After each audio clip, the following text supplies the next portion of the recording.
MIPI screen assembly.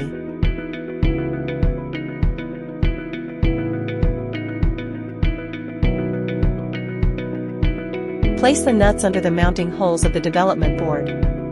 Place the copper standoffs on top of the holes and tighten clockwise.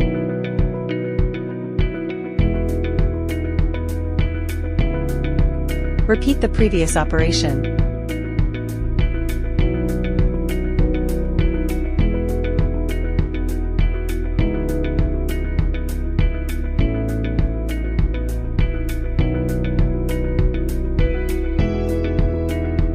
Flip the MIPI screen to locate its FPC connector.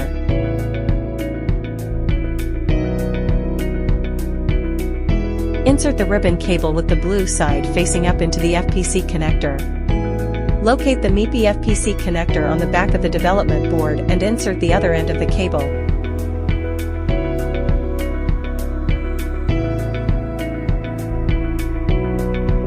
Place the screen on the development board, making sure the orientation is correct. Secure the screen by tightening the screws one by one.